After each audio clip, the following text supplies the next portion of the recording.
नमस्कार, साधना plus news देख रहे हैं आप। मैं हूं अस्मिता दुबे। बुलेटिन में दिखाएंगे बिहार झारखंड की तमाम खबरें, लेकिन उससे पहले एक नजर हेडलाइंस पर।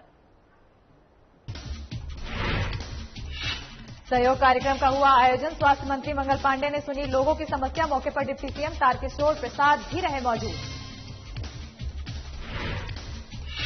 पेगासस जासूसी कांड पर सियासत गर्म। डिप्टी सीएम तारकिशोर प्रसाद ने साधी चुप्पी। केंद्र का मसला बताते हुए टिप्पणी करने से किया इनकार। जातीय जनगणना को लेकर राजनीति गलियारों में हलचल तेज। डिप्टी सीएम से मीडिया ने पूछा सवाल। मीडिया के सवालों से डिप्टी सीएम ने झाड़ा पल्ला। और जामताड़ा में आरजेडी ने किया एक दिवसीय धरना प्रदर्शन। महंगाई के खिलाफ आरजेडी का प्रदर्शन। केंद्र सरकार पर जमकर साधा निशाना। चलिए बुलेटिन की शुरुआत करते हैं। बीजेपी ऑफिस में सहयोग कार्यक्रम के दौरान फरियादियों से मुलाकात करने के बाद मंत्री मंगल पांडे ने कहा कि बिहार में एनडीए एकजुट है और सरकार न केवल अपना कार्यकाल पूरा करेगी बल्कि 5 साल बाद भी एनडीए की सरकार ही बनेगी। मंत्री मंगल पांडे से जब इस दावे के बीच ये सवाल हुआ कि क्या नीतीश कुमार 5 साल बाद फिर से मुख्यमंत्री बनेंगे, तो वो इस सवाल को टाल गए। मंगल पांडे ने कहा कि बिहार में सरकार ने हालात को सुधारा है, स्वास्थ्य सेवाओं में सुधार हुआ है, उसका असर बिहार में दिख रहा है।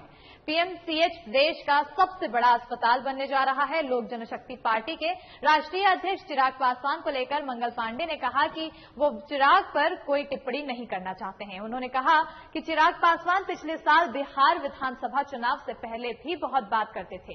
क्या हुआ, ये सब जनता जानती है। सब आप लोग अपने तरीके से विश्लेषण करिए, लेकिन माननीय मुख्यमंत्री जी ने स्वयं विश्लेषण करके बहुत स्पष्ट कर दिया है कि उन्होंने अपने से कहा मुझे रुचि नहीं इन चीजों।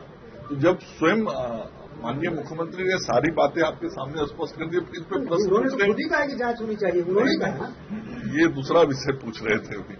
तो मैंने उस विषय पे कहा मुख्यमंत्री जी ने स्वयं स्पष्ट कर दिया है, तो फिर उस पर अब किसी और के राय विचार की जरूरत है। 5 साल सरकार चलेगी, देखिए इसलिए हम लोग 5 साल ही नहीं चलेगी, 5 साल ही केवल नहीं चलेगी, उसके आगे भी ये सरकार चलेगी। आप निश्चित रहिए, जनता का समर्थन इस सरकार के साथ।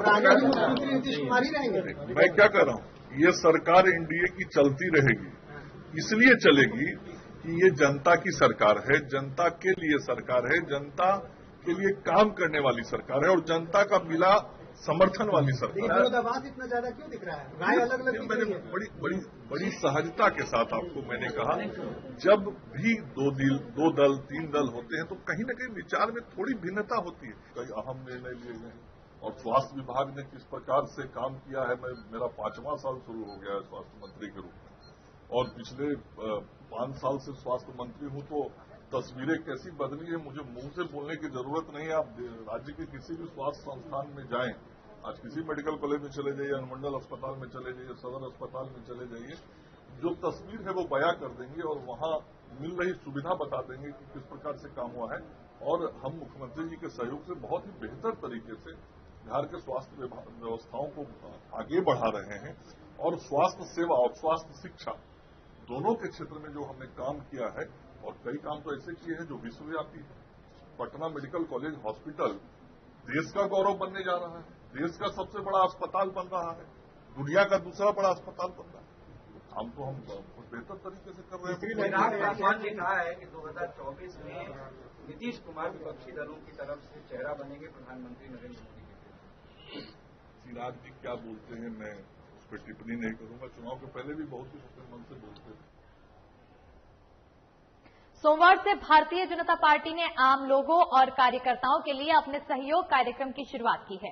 बीजेपी कोटे के मंत्री लगातार प्रदेश कार्यालय में लोगों की फरियाद सुन रहे हैं। आज सहयोग कार्यक्रम में पहली बार बिहार के डिप्टी सीएम तारकिशोर प्रसाद लोगों की शिकायत सुनने के लिए मौजूद रहे। डिप्टी सीएम के साथ बिहार के स्वास्थ्य मंत्री मंगल पांडे ने भी लोगों की समस्याओं को सुना।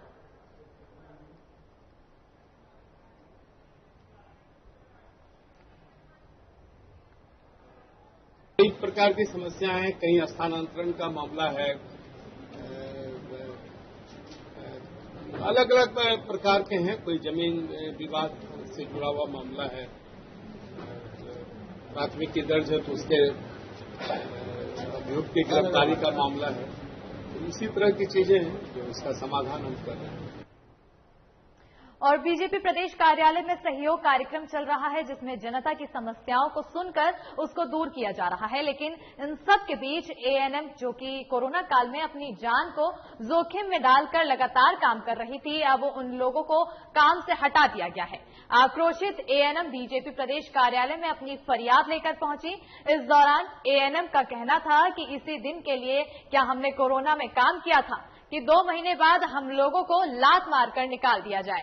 उन्होंने कहा कि क्या इसी दिन के लिए हम लोगों ने काम किया था कि हम लोगों को बेरोजगार कर दिया जाए। वहीं स्वास्थ्य मंत्री मंगल पांडे का कहना है कि दूसरे वेब में मानव बल की अधिक जरूरत पड़ी और उस समय हमने 3 महीने के लिए चिकित्सा कर्मियों को संविदा पर रखा था।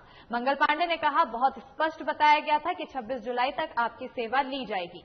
इसके मद्देनजर उनकी सेवा समाप्त कर दी गई है।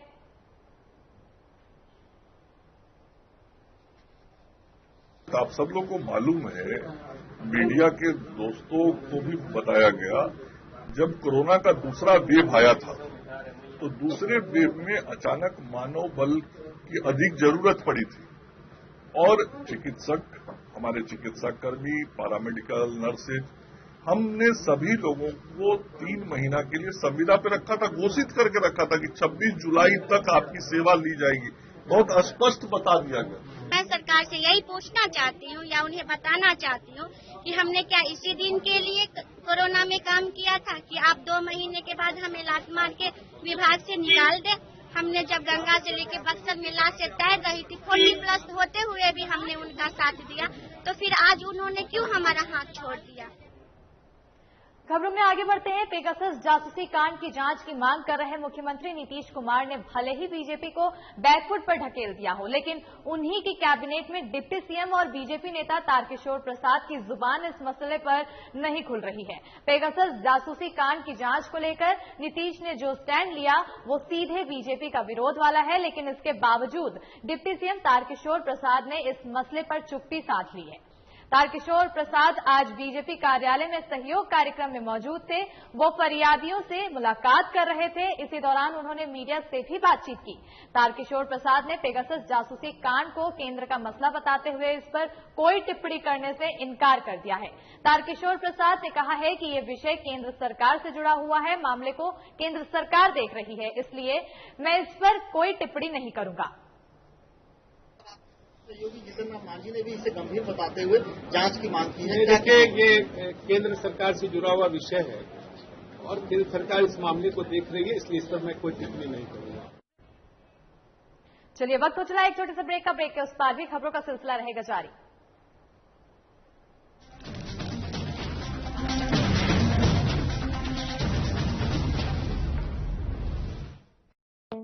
श्रावण माह में शिव में संसार, महादेव की महिमा अपरंपार। घर बैठे ही करें बाबा बैद्यनाथ के दर्शन सह परिवार।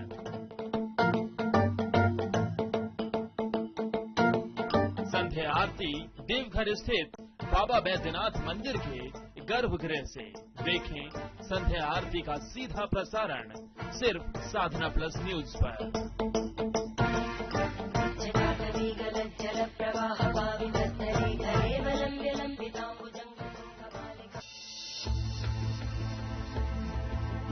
रामकृष्ण मिशन अस्पताल रांची में सेवा का एक सर्वोत्तम संस्थान।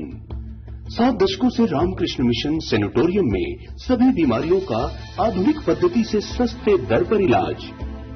अस्पताल में अनुभवी डॉक्टर और कुशल नर्सें रखेंगी आपका विशेष ख्याल।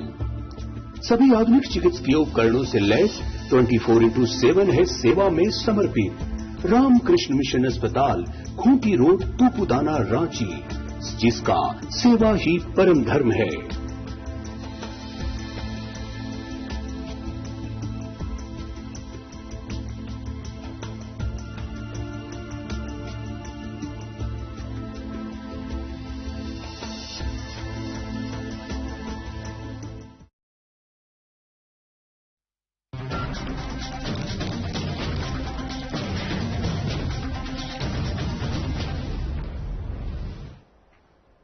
ब्रेक के बाद स्वागत है। चलिए अब करते हैं रुख खबरों की ओर।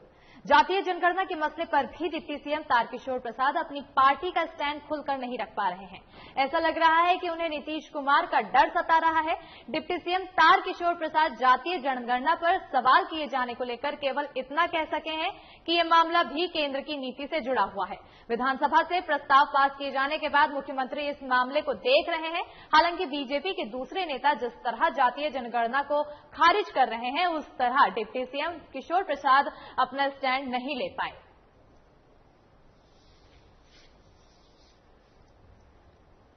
बिहार विधानसभा ने इस संबंध में 2 बार प्रस्ताव पारित किया है और माननीय मुख्यमंत्री जी उस मामले को देख रहे हैं। और इसके पहले भी 1931 में जाति के आधार पर जनगणना हुई थी, बाद में फिर नहीं हो पाई। पिछली बार भी सामाजिक एवं आर्थिक सर्वे हुआ था जिसमें कई प्रकार की विसंगतियां आई थी। इसके कारण जो विषय था वो उलझ कर रह गया। ये सारी चीजें हैं जिसको कि भारत सरकार को करना है और वो भारत सरकार अपने ढंग से इसको करती है। और जामताड़ा राष्ट्रीय जनता दल ने समाहरणालय के सामने महंगाई और बेरोजगारी के खिलाफ केंद्र सरकार के विरोध में 1 दिवसीय धरना प्रदर्शन किया है। आरजेडी के जिला अध्यक्ष दिनेश यादव के नेतृत्व में दर्जनों कार्यकर्ता ने धरना प्रदर्शन में शामिल हुए, जहां प्रधानमंत्री नरेंद्र मोदी के खिलाफ जमकर नारेबाजी की गई। धरना कार्यक्रम में प्रदेश महासचिव सतपाल यादव भी मौके पर मौजूद रहे। साथ ही सतपाल यादव के नेतृत्व में उपायुक्त को ज्ञापन सौंपा गया। जिला अध्यक्ष दिनेश यादव ने कहा कि आरजेडी के केंद्रीय अध्यक्ष और झारखंड राज्य के प्रदेश अध्यक्ष के निर्देशानुसार केंद्र सरकार के खिलाफ में 1 दिवसीय धरना प्रदर्शन किया गया है।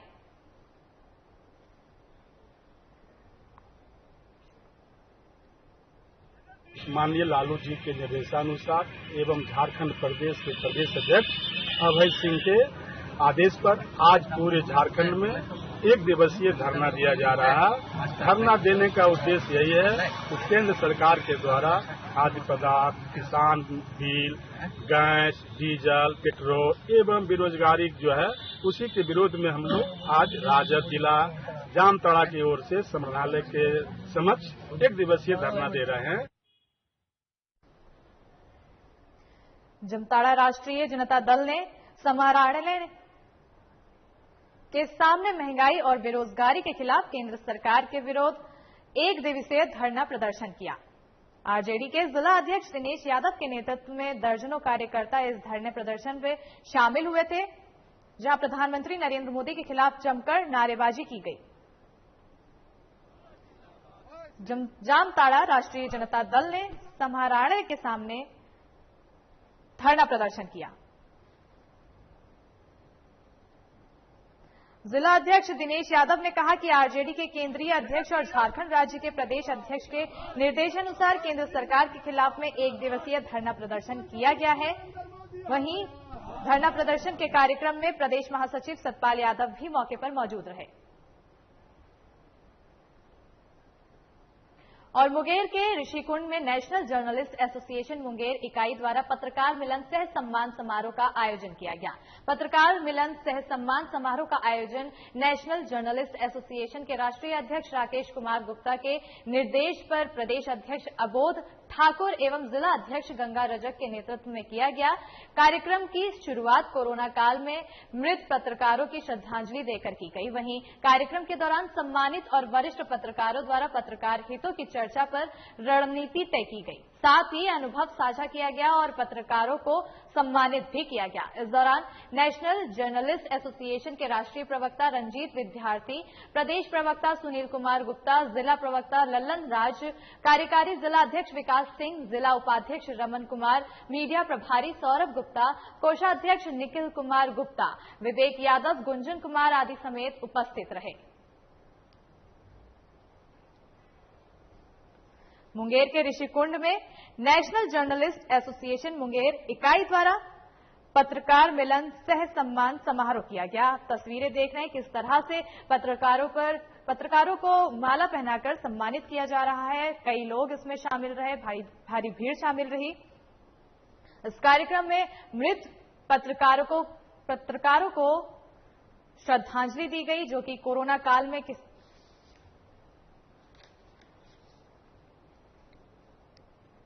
मृत हो गए थे।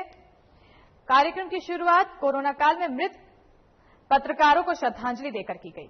कार्यक्रम के दौरान सम्मानित और वरिष्ठ पत्रकारों द्वारा पत्रकार हितों की चर्चा कर रणनीति तय की गई, साथ ही अनुभव भी साझा किया गया।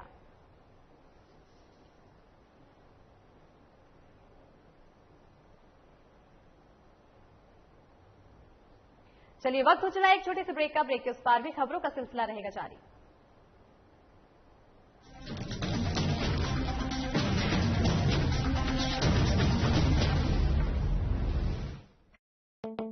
श्रावण माह में शिवमय संसार, महादेव की महिमा अपरंपार। घर बैठे ही करें बाबा बैद्यनाथ के दर्शन सह परिवार।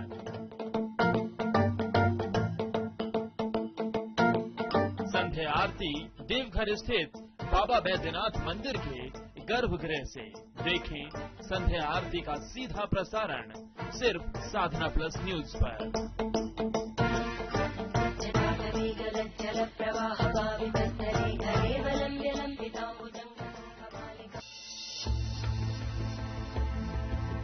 रामकृष्ण मिशन अस्पताल रांची में सेवा का एक सर्वोत्तम संस्थान। 7 दशकों से रामकृष्ण मिशन सैनिटोरियम में सभी बीमारियों का आधुनिक पद्धति से सस्ते दर पर इलाज।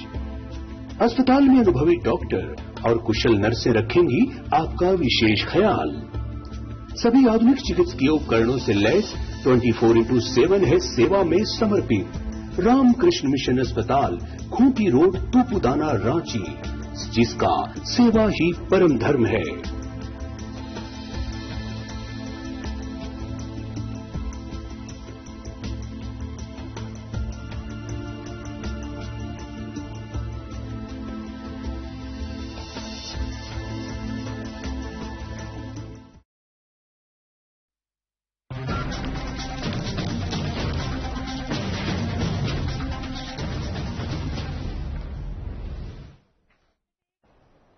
और ब्रेक के बाद स्वागत है। चलिए अब रुक करते हैं खबरों की ओर। बेगूसराय में अपनी मांगों को लेकर आज ओबीसी समाज के लोगों ने सड़कों पर प्रदर्शन किया और समाहरणालय द्वार के समीप धरना दिया। दरअसल ओबीसी समाज के लोगों की मांग है कि ओबीसी समाज के लोगों का आरक्षण एक सोची समझी साजिश के तहत खत्म कर दिया गया है, जबकि अगर जातिगत जनगणना हो तब ओबीसी समाज के लोगों को उचित न्याय मिल सकेगा। इसलिए अपने प्रदर्शन के माध्यम से ओबीसी समाज के लोगों ने जातिगत जनगणना की मांग की है और कहा है कि जब तक उनकी मांगे नहीं मानी जाएगी तब तक उनका आंदोलन सड़क से लेकर सदन तक जारी रहेगा।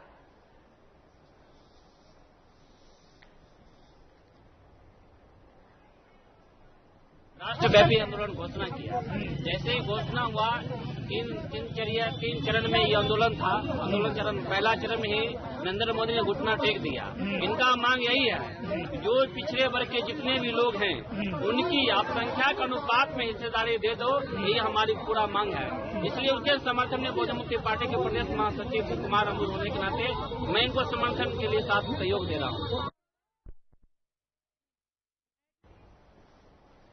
तो ओबीसी समाज के लोग लगातार अपनी मांगों को लेकर प्रदर्शन कर रहे हैं। उनका कहना है कि उन ओबीसी आरक्षण को लेकर किसी सोची समझी साजिश के तहत हटाया गया है, खत्म किया गया है, जबकि अगर जातिगत जनगणना हो तो तब ओबीसी समाज के लोगों को उचित न्याय मिल सकेगा। इसलिए अपने प्रदर्शन के माध्यम से ओबीसी समाज के लोगों ने जातिगत जनगणना की मांग की है। रुक करते हैं अगली खबर की ओर। पाकुड़ जिले में संचालित एकमात्र कोयला खदान में रोजगार दिलाने की मांग को लेकर बेरोजगार युवकों ने सड़क पर प्रदर्शन किया। प्रदर्शन के दौरान पाकुड़ जिला के लिंक रोड को जाम कर दिया गया। ये प्रदर्शन शिक्षित बेरोजगार युवा मंच के बैनर तले किया गया। इस दौरान कोयला उत्खनन और परिवहन करने वाली कंपनी सहित जिला प्रशासन के खिलाफ जमकर नारेबाजी की गई। वहीं चक्का जाम होने से कोयले की ढुलाई का कार्य बाधित रहा। मंच के जिला अध्यक्ष अमरदीप गोस्वामी ने कहा कि अनेकों बार बीजीआर और WPDDCA-L से स्थानीय बेरोजगारों को कंपनी में रोजगार देने का मांग पत्र सौंपा गया, लेकिन आश्वासन के बाद भी कोई कदम नहीं उठाया गया। उन्होंने कहा कि जब तक रोजगार देने का ठोस आश्वासन नहीं मिलता चक्का जाम जारी रहेगा। शुरू से लेकर अंतिम तक एक ही मुद्दा है कि पाकुड़ के स्थानीय युवाओं को, बेरोजगार युवाओं को यहाँ पर रोजगार दिया जाए। इस संबंध में हम लोग कई बार जो है कंपनी से मौखिक रूप से, लिखित रूप से आवेदन दिए, जिला प्रशासन को आवेदन दिए, लेकिन इन लोगों ने कोई सूझ नहीं। और फेल हुए छात्रों ने जिला शिक्षा अधीक्षक के कार्यालय का घेराव किया है। वैश्विक महामारी कोरोना के कारण इस साल जैक द्वारा औसत अंक देकर छात्रों का परिणाम जारी किया गया है, जिसमें काफी संख्या में छात्रों को पास नहीं किया गया है। वहीं असफल हुए छात्रों ने जैक के नियमावली का विरोध शुरू कर दिया है। बीते शनिवार से ही लगातार छात्र चरणबद्ध आंदोलन चला रहे हैं। इधर मंगलवार को छात्र जिला शिक्षा अधीक्षक के कार्यालय का घेराव करते हुए धरने पर बैठ गए। हालांकि जिला शिक्षा अधीक्षक ने परीक्षा के परिणाम में अपनी भूमिका से इनकार करते हुए छात्रों को मनाने का प्रयास किया, लेकिन आक्रोशित छात्र तस से मस नहीं हुए। छात्र नेता हेमंत पाठक ने बताया कि जब तक असफल छात्रों को प्रोन्नत नहीं किया जाता है, उनका आंदोलन जारी रहेगा और उनका अगला प्रदर्शन स्थल जैक मुख्यालय होगा।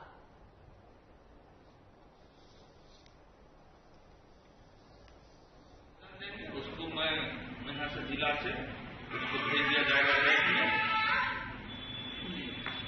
और जैक निर्णय लेगी। इसमें जिला स्तर से कुछ नहीं किया जा सकता है, केवल जिला स्तर पोस्ट ऑफिस है। हमारे यहाँ जो आवेदन दिया जाएगा उसको जैक में भेज दिया जाएगा।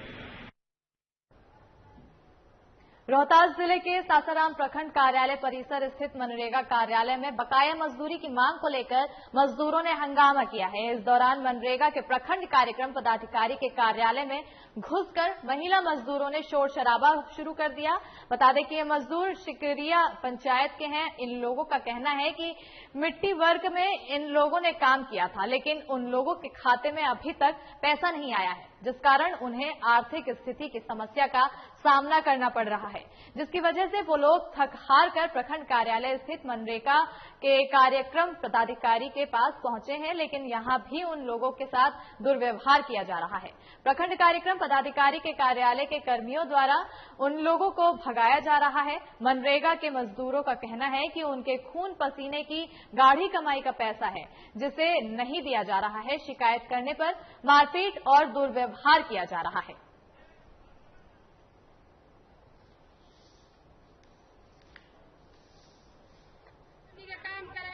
पैसा नहीं खाने पैसा डला गुबा डाल पैसा मिलता नहीं क्या तो पैसा के तो पैसा भोगे दल कि पैसा ना मिली कहे ना मिली, और जूता निकाल के मारे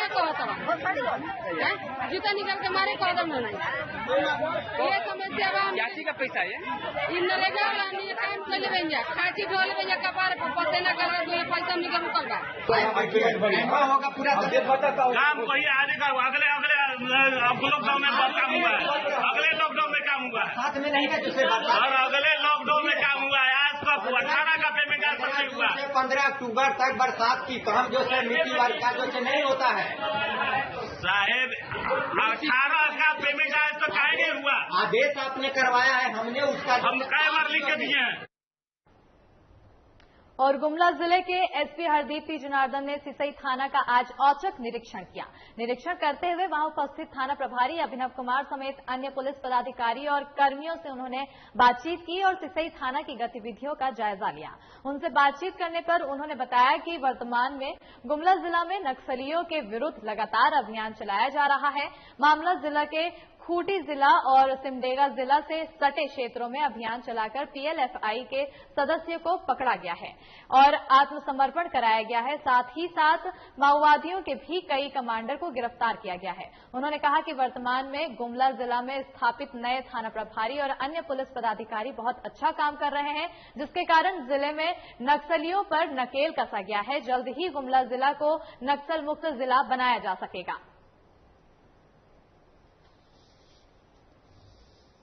पता है विगत कुछ सालों से गुमला जिला आदि उग्रवाद प्रभावित जिला में से है। यहाँ पे माओवादी, पीएलएफआई, जेजेएमपी, एसजेएमएम टाइप इस तरह भी हमारा माओवादी और नक्सल का दस्ता है। इनके द्वारा यहाँ का लोगों को परेशान कर रहा है। इसी में विगत 1 साल में गुमला पुलिस को नक्सल क्षेत्र में अच्छा उपलब्धि मिला है। गुमला क्षेत्र का जो सिमडेगा और खूंटी बॉर्डर से सटा हुआ इलाका बहुत सालों से पीएलएफआई कब्जा में था। हम लोग लगातार अभियान चला के इन लोगों का जो भी कमांडर लोग हैं, उन लोगों को जेल भेजने में। और खबर मधुबनी जिले से है, जहां मधवापुर थाना क्षेत्र के बिहारी गांव स्थित एक मेडिकल स्टोर में छापेमारी की गई। इस दौरान प्रतिष्ठान में कई तरह की नशीली दवाएं मिली। साथ ही दुकान से कुछ दूर पर काफी मात्रा में नशीली प्रतिबंधित दवाओं के खाली डब्बे बरामद किए गए। इस मामले में एक व्यक्ति को गिरफ्तार किया गया है, जबकि एक फरार बताया जा रहा है।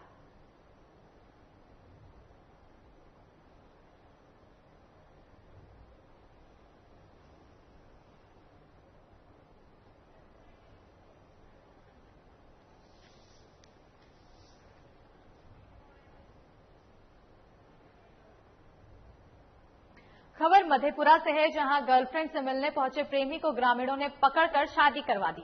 जी हां, इसी तरह का वीडियो इन दिनों मधेपुरा में सोशल मीडिया पर खूब वायरल हो रहा है।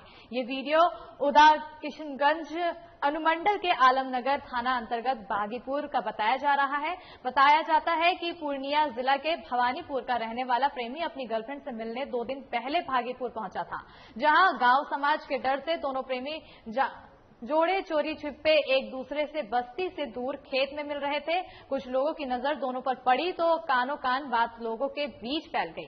कुछ ही समय में वहां 10 से 15 लोग इकट्ठे हो गए, जिसके बाद लड़के से जबरन लड़की के मांग में सिंदूर डलवा दिया गया। हालांकि कुछ लोगों का कहना है कि लड़का इस शादी के लिए तैयार नहीं था।